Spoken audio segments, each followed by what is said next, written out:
So I am Zoe, and I'm a part of a partnership called Midnight Motorz Automotive Service and Repair. I'll take you back before the business, the seed that gets planted. I almost didn't wake up one day. I had a stroke. I couldn't walk, I couldn't use my right hand, I couldn't talk. And I was in a partnership. We have 6 children, and life just plummeted.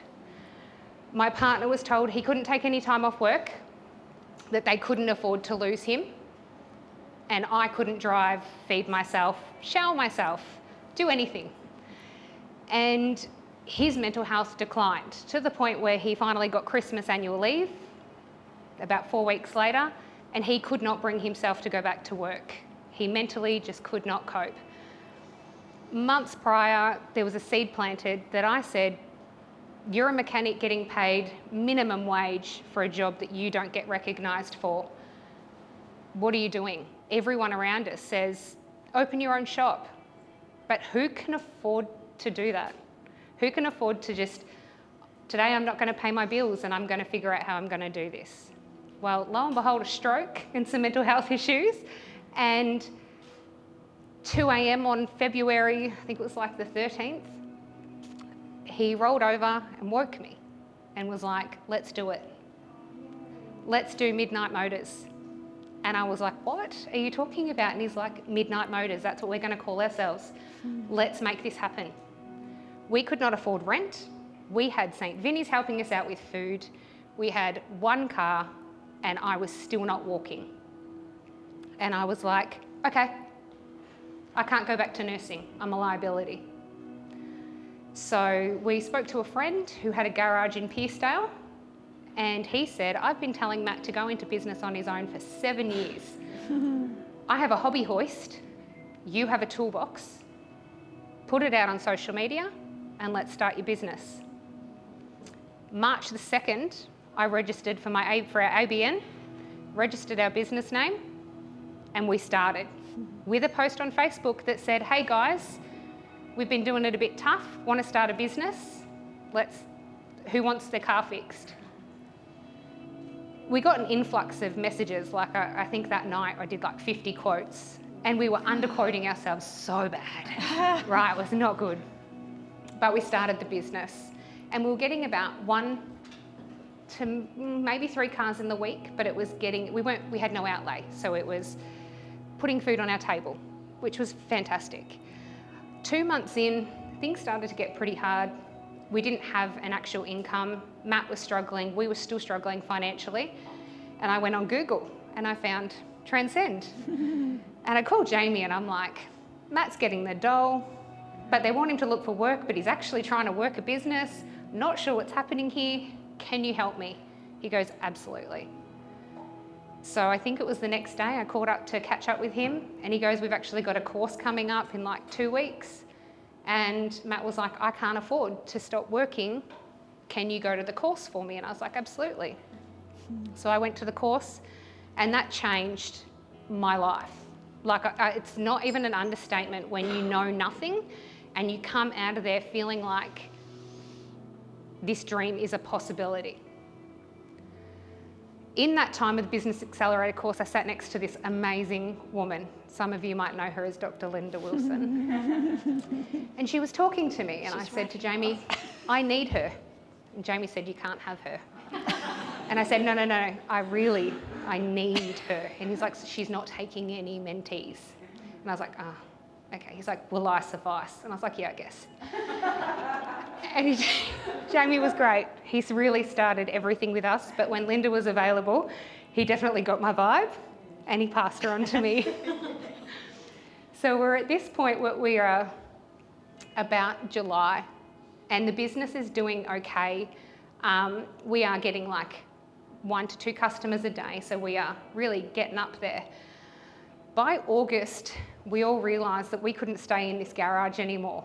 We were too busy, and it was somebody's home, so we had cars coming in and out, and it just felt like we were invading their personal space. So we were like, okay, we've got to get a factory now. How do you afford a factory when you have nothing, right? Well, again, I have a village of people who just helped and supported and fed my kids so we could put money in savings. Like, it was lots of hard work, late nights for Matt, all of those kind of things. We finally got our factory in August, and it's incredible, and it's in Somerville, and it's our home. And it finally meant that we could register for GST because we had an actual address. It meant that we could be stationary with a business card that had an address, instead of, hey, we do a drop-off and a pickup service, which is actually our niche market now. That is what people come to us for, a free service where you're at work and we'll come pick your car up and we'll service it and bring it back to you so you don't have to take a day off anymore. Everything was smooth sailing. It was really, really good. And then January, we hit something that we didn't think would ever happen. We were broken into at the factory and had cars stolen. We were insured, but there were loopholes in our insurance that said, your cars were parked outside, not in your factory, we're not covering it. We got the cars back and everything is fine, but it was a big step back. We mentally were vulnerable, we felt violated, and we couldn't move on from that. I mentally was calling Linda in tears. I think I've got to shut the doors. I can't be liable for someone else's livelihood and can't afford to fix these problems. Jamie was on one end, Linda was on another, and we were looking at things, we were talking it out, and we just realised that at the end of the day we can keep going. And we did.